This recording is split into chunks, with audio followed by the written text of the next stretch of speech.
पढ़ाई, कैरियर और भविष्य की चिंता में मैं कई बार तनाव और उदासी में डूब जाता हूँ। इसी समय पर मैं कई बार कमजोर और अकेला और अपने आप को कमजोर महसूस करता हूँ। महाराज जी सहायता कीजिए। सहायता तो भगवान की लो बच्चा।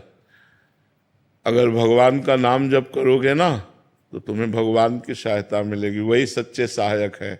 अकेले पूरा जीवन हो गया, पूरा जीवन अकेले हो गया और उन्हीं की सहायता से चले हैं। हमें कोई सहयोगी नहीं मिला। कहीं भी अगर सहयोगी मिले हैं तो संत जन मिले, वो भगवान के ही स्वरूप हैं।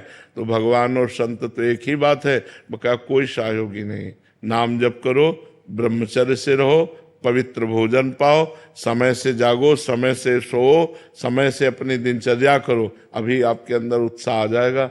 व्यायाम करते हो? हाँ, अभी उत्साह आ जाएगा।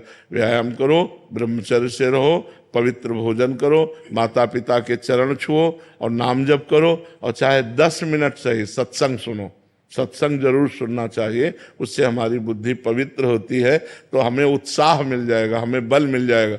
जहाँ हम हारते होते हैं वहाँ भगवान हमें बल प्रदान करते हैं, और भले हार जाएं फिर हमें आगे बढ़ने का उत्साह मिलता है। नहीं तो बहुत से बच्चे जैसे फेल हो जाते हैं, सुसाइड की सोच लेते हैं, बहुत कमजोर हो जाते हैं। ऐसा नहीं होना चाहिए। नाम जप करो सब लोग, फिर देखो आपको कितना आत्मबल मिलता है।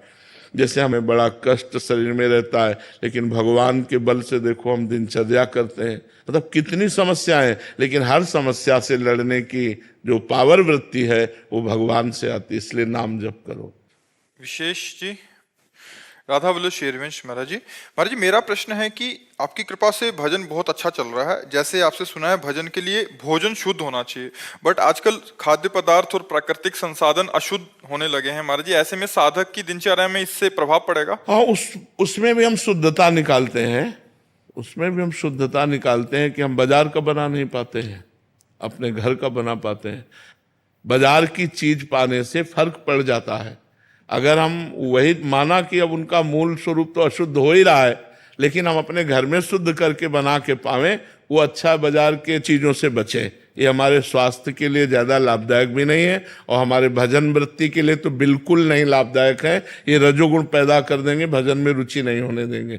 और आजकल प्रायः ऐसा ही होता है कि हम जबान के स्वाद के लिए बाजार का, होटल का ज्यादा पसंद करते हैं। इसलिए हमें लगता है वो हमारे सामने जो आता है वो बहुत स्वच्छ आता है, लेकिन पीछे जो बनाने वाले हैं उनके भाव कैसे हैं, उनकी पवित्रता कैसी है।